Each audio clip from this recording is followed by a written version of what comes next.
It was a cold February evening in 1942.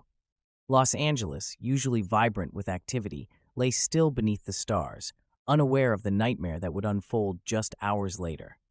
The city, still reeling from the attack on Pearl Harbor just months earlier, stood on high alert. Yet nothing could prepare its residents or its military for what was about to happen. The air was thick with tension as soldiers manned their posts, scanning the skies for any sign of danger. But nothing appeared. Nothing, except for the faint, unsettling hum that seemed to fill the air. The tension was mounting, the night quiet, too quiet. And then, without warning, the sirens wailed, sending the city into a panic. A battle was on the brink of erupting. But this was no ordinary war. This was something no one could understand, something no one could prepare for. A battle fought against an unseen enemy. In a city already on edge, this enemy was unlike anything the military had ever faced. There were no aircraft, no bombers, just a mass of flashing lights in the sky, moving with an unnatural speed. The soldiers couldn't see it, yet they fired. The citizens couldn't understand it, yet they fled. This wasn't just a fight for survival. This was the unknown, an encounter with fear that no one could see. And for the next few hours, the world would hold its breath, as the battle raged against a threat no one could explain, a battle that seemed to have no end. And when the smoke finally cleared, the question that would linger in the minds of everyone who had been there was simple. What had they been fighting? As the hours dragged on, there was a palpable shift in the atmosphere. An uneasy feeling swept through the ranks of soldiers as an invisible presence began to hover over the city. Fear gripped the air. No one knew where the threat was coming from. No one knew what to expect. Then, at 3 a.m., the alarms blared, the shrill sound cutting through the night like a warning of impending doom. Soldiers scrambled, their hearts racing, knowing this could be the moment they had been preparing for. Yet, what they prepared for was not what came. There was nothing in the sky, nothing visible, and then the first shot rang out. It started with a flare, a beacon of light that shot upward, cutting through the sky, and the first anti-aircraft gun fired, and another, and another. The soldiers had been trained to shoot at anything that moved, anything they believed to be a threat, and so they did. The darkness above was shattered with bursts of gunfire, tracer rounds lighting up the sky, the sounds of explosions reverberating through the city. But still, there was nothing. No planes, no enemy, just flashes of light moving in the air. Some soldiers fired blindly into the night. Others stared at the empty sky, frozen in confusion, unsure of what they were even aiming at. The city was alive with chaos. As the barrage continued, the air above Los Angeles became a battleground against something invisible. There were reports of strange lights, erratic movements in the sky. Eyewitnesses described them as fast, blinding, and unnatural. But no one, not even the highest-ranking officers, could tell where these lights were coming from. There was no physical enemy to fight. There were no bombers, no aircraft to target. And yet, the fear grew, spreading like wildfire. The sky itself became an enemy. For hours, the soldiers fought. Against what? Against their own panic, against something unseen, something they couldn't even comprehend. As the night dragged on, questions swirled in the minds of those caught in the crossfire. Was it a mistake? Had they misinterpreted the signals? Or was there something else? Something they couldn't understand? Something no one could have predicted? The hours ticked by, and yet the enemy remained elusive. The anti-aircraft fire ceased, but the damage had been done. The next morning, as the sun rose over Los Angeles, the city found itself covered in the aftermath of an unseen war. Buildings had been scarred by explosions. The military had no answers. No enemy had been found. No aircraft had been shot down. So what had they been fighting? What had they been shooting at? In the days that followed, the story the soldiers told didn't make sense. It didn't fit with anything the military had prepared for. And yet, they swore that they had seen it, saw something in the sky. A threat, a real one, not imagined. The military reports were vague, the damage extensive, and the fear it caused was undeniable. But the question lingered. What had really happened? What had been in the sky above Los Angeles that night? It was December 7th, 1941, when the world changed forever. The deafening roar of Japanese bombers tearing through the skies over Pearl Harbor shattered the illusion of safety the United States had clung to since the start of World War II. The brutal attack left the nation reeling in shock and horror, but it didn't take long for the reality to settle in. War had arrived on America's doorstep. The oceans that once kept the country isolated were no longer a barrier. The attack was a chilling reminder that no place on the mainland was safe from foreign invasion. And the West Coast, Los Angeles in particular, felt the brunt of that fear. On the evening of the attack, as news of Pearl Harbor spread, the city found itself at the center of national anxiety. It wasn't just the military that was on high alert. The civilians, too, were paralyzed with fear. The thought that the enemy could strike at any moment had permeated every corner of Los Angeles. People scoured the skies every night, expecting to see enemy bombers descending on their homes. There was no time to relax. The city had already become a target in their minds. With its vast industrial complex and sprawling military presence, Los Angeles was now a prime target. Thousands of troops, Air Force units, and defense artillery were stationed in the city, ready to respond to any potential assault. The skyline, once a symbol of ambition and growth, now became a constant reminder of the looming threat. What had started as an ocean away was now right at their doorstep. By early 1942, the constant hum of military life in Los Angeles became a grim rhythm. Air raid sirens were tested regularly, but each test only heightened the sense of imminent danger. The city was alive with rumors. Reports of enemy ships off the coast, submarines just beyond the horizon, and aerial reconnaissance flights from Japan. What had once been distant threats were now real possibilities. Each day brought a new warning, each one more terrifying than the last. The war had become a mental battle for survival. The military bolstered its defenses around the city, airfields, searchlights, anti-aircraft artillery set up along the coastline. The West Coast was bracing for an attack that seemed inevitable. The bombardment of Pearl Harbor had shown that no place, not even the heart of America's military power, was immune. Soldiers stationed along the coast felt the pressure of having to defend the vast metropolis that had become a focal point of the war effort. In the days and weeks after the attack, whispers of an imminent Japanese assault grew louder. Everyone, military and civilian alike, was on edge. No one could tell when or how it would happen, but the certainty of attack was there. And when the first air raid warning was issued, the entire city was gripped by fear. The enemy could be anywhere, in the air, on the horizon, even within the city itself. And the people of Los Angeles, now living in the shadow of constant vigilance, were left to wonder, when would it happen, and would they be ready when it did?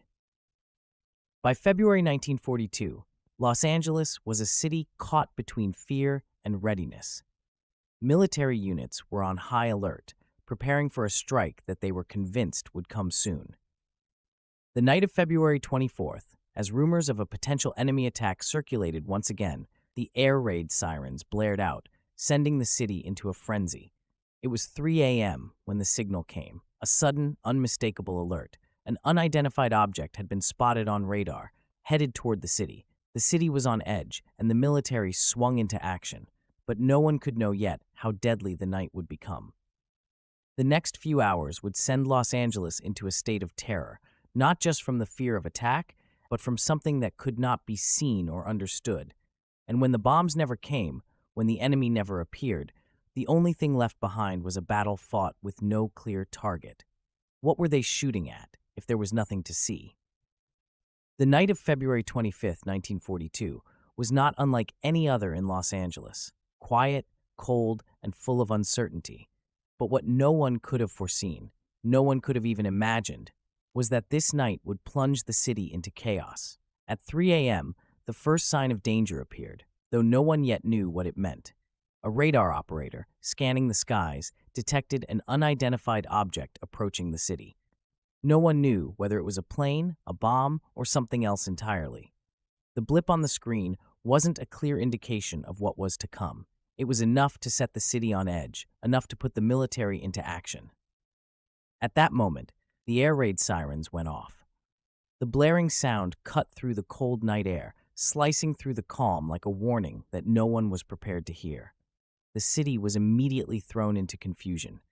Soldiers rushed to their posts, grabbing weapons, checking equipment, and preparing for a battle they had no idea was coming. It wasn't the first time that air raid drills had been conducted. Los Angeles had prepared for this moment. But this time, it felt different. The anxiety, the fear, all of it surged with the shriek of the sirens. This wasn't a drill. As the first gunshot rang out, the city knew something had changed. The soldiers, ordered to fire on sight, lit up the night sky with searchlights.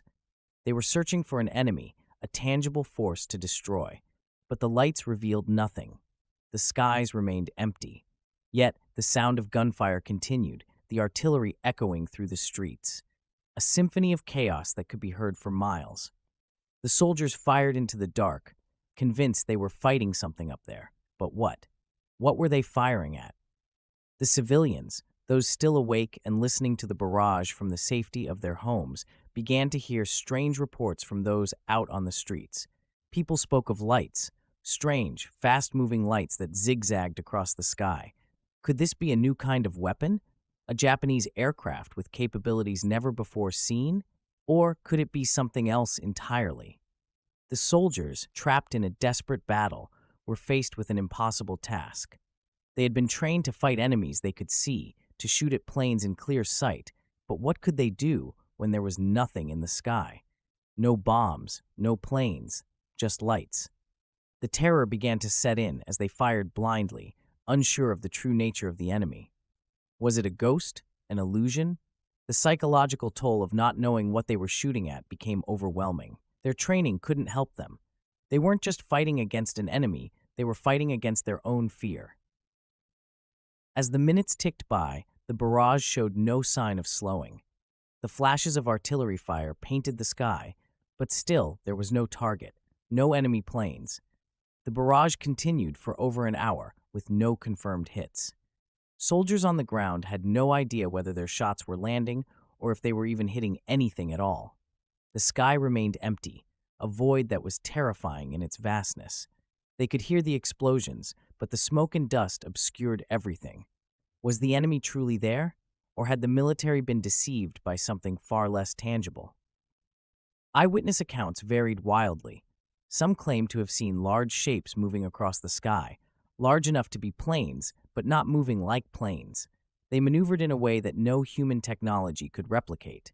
Some saw objects with no distinct shape, just lights, bright, moving erratically, as if they were defying gravity. And all the while, the soldiers continued firing, but they had nothing to target, nothing to strike down, only the fear that whatever they were facing, they could never defeat. The military officers, too, were lost in the chaos.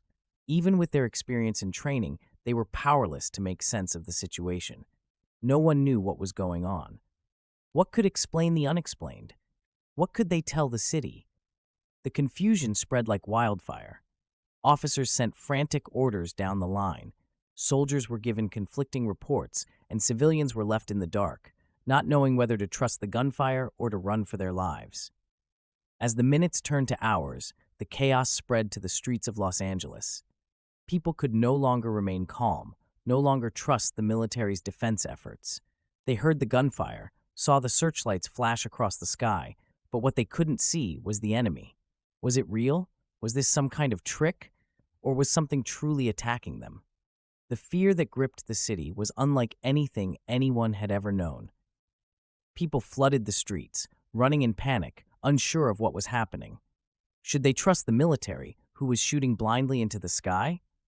Or should they find shelter, not knowing if anyone was truly safe?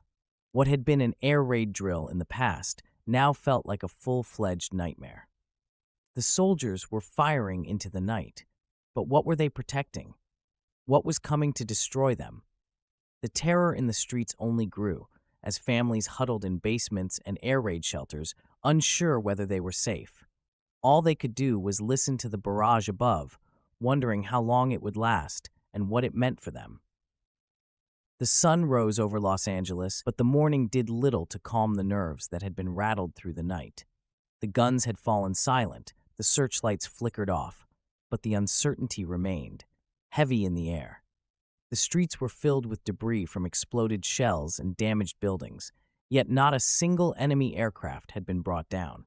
The military, in its haste to assure the public, issued a statement. No enemy aircraft were present.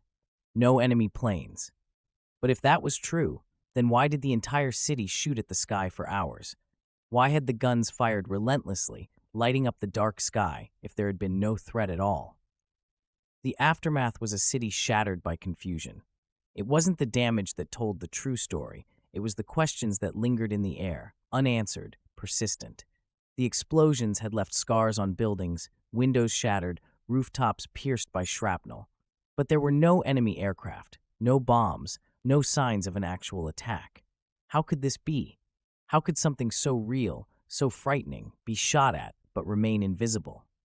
As survivors began to emerge from their shelters, their faces still painted with fear, they tried to make sense of what had just occurred.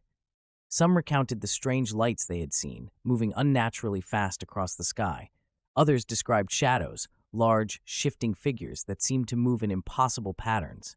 For them, it was not just a panic, it was something they had witnessed, something that would remain in their minds forever. The fear didn't fade with the first light of day.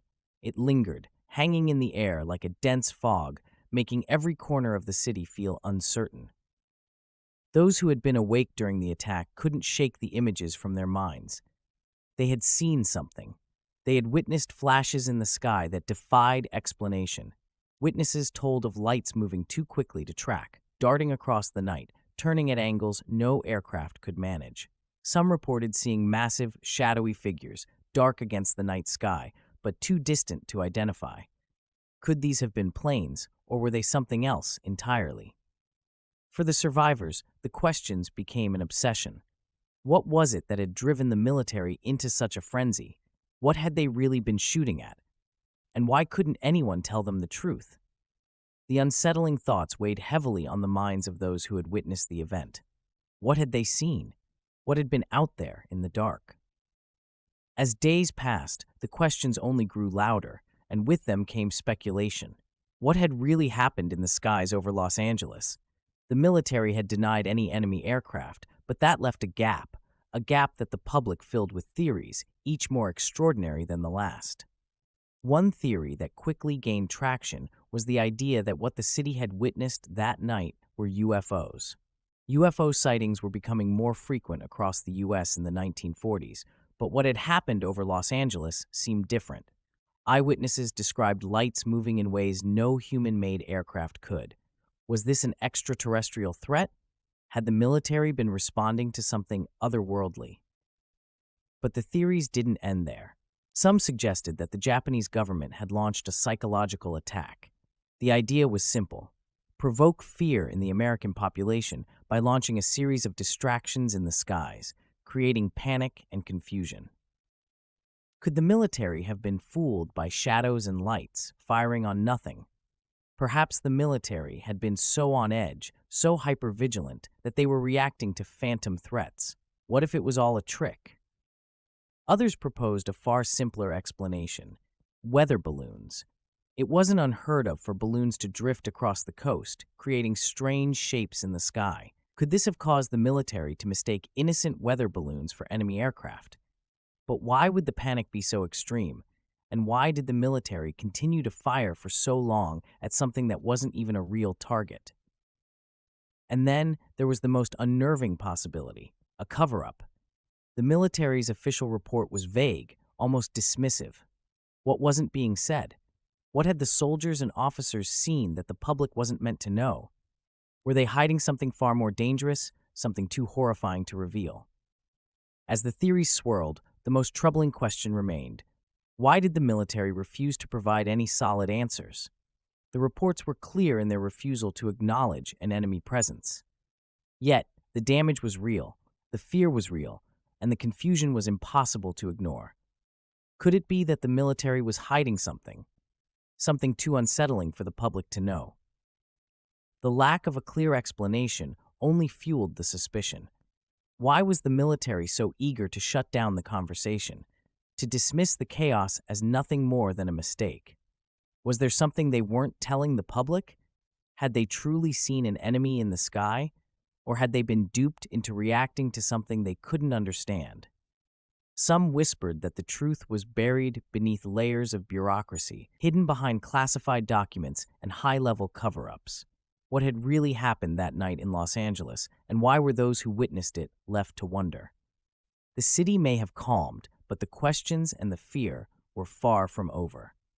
When the sun finally rose over Los Angeles on February 25, 1942, the city was left to pick up the pieces, both physical and psychological. The chaos of the night had left its mark.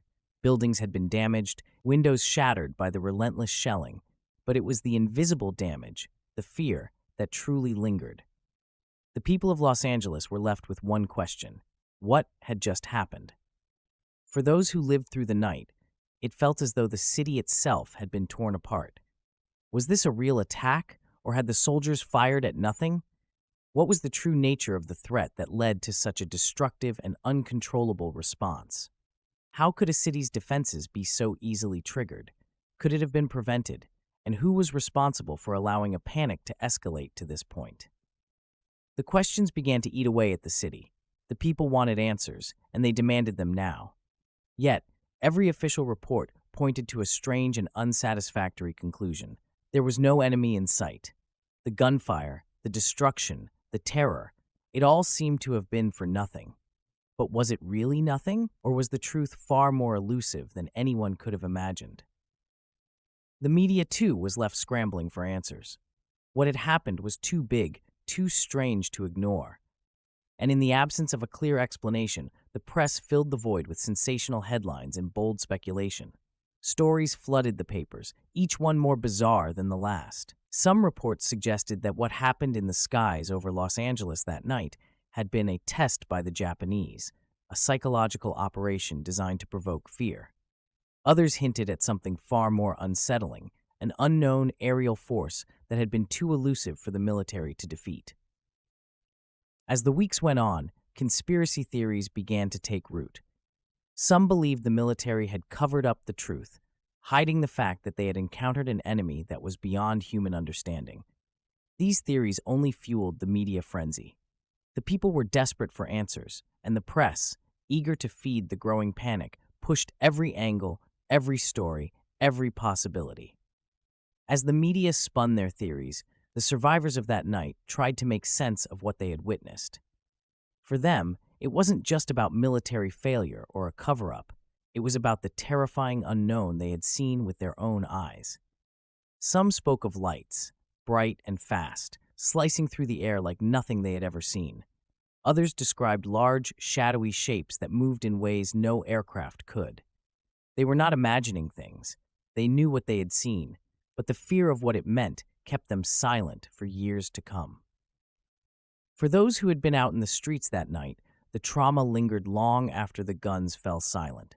Survivors described the feeling of helplessness, watching the military fire blindly into the dark sky. The terror wasn't just the unknown enemy, it was the panic of not knowing who or what could be attacking them. Some feared that it wasn't over, that whatever had appeared in the sky that night would return. As the weeks turned into months, the Battle of Los Angeles became more than just a failed military response. It became a symbol, a catalyst for something much larger. The strange lights that had been seen over the city that night, combined with the chaotic response from the military, opened a door to something that many would prefer to ignore: UFOs. In the years following the battle, the event remained a topic of great interest to UFO researchers. Could the lights seen that night have been extraterrestrial in origin? UFO sightings were on the rise across the country, and some argued that the Battle of Los Angeles was the first major encounter with something not of this world. Some eyewitness accounts described objects that didn't just move in odd ways, but seemed to defy the laws of physics altogether. The UFO community latched onto the idea that the military had fired at something beyond their understanding, something they couldn't capture, something they couldn't even identify. Theories about alien encounters began to spread, reaching new heights with the growing number of sightings in the following years. The Battle of Los Angeles became a key moment in the UFO phenomenon, a precedent for a series of unexplained events that would take place in the years to follow. But it wasn't just the UFO researchers who were captivated by this event. Historians, too, began to look back at the events with a sense of urgency. What had the military been hiding? Could this event be the precursor to something much larger, much more disturbing? As the years passed, the mysteries of that night remained unsolved. But one thing was certain: the event had left a lasting impression. What if the skies held more secrets than we could ever comprehend? What if the Battle of Los Angeles wasn't just a strange incident in history, but the beginning of a series of encounters that would unfold for years to come? What if the true enemy that night was something not of this world, something we have yet to understand? The fear that gripped Los Angeles that night was not just about what happened. It was about the unknown, the feeling that something was out there, something invisible, something we couldn't control. And perhaps that's the most terrifying thing of all, the possibility that we are not alone and we may never truly know what's in the skies above. It was a night unlike any other. The night when the city of Los Angeles was thrown into a panic that would change it forever. Searchlights sliced through the dark sky, desperately searching for an enemy they could not see. The roar of artillery filled the air, deafening and relentless, as soldiers fired into the unknown. No one knew what they were shooting at, but they kept firing. The flashes of gunfire lit up the city's skyline, illuminating faces filled with confusion and terror. The night sky, once calm, was now filled with explosions, tracer rounds, and the sickening noise of shells ripping through the air. Civilians ran through the streets, desperate to find shelter, to escape the unknown threat above them. Their eyes darted upwards, but they could see nothing. Were they under attack? Was this the beginning of something far worse? In the chaos, the soldiers were just as lost. They fired into the darkness, unsure whether they were hitting anything or anyone.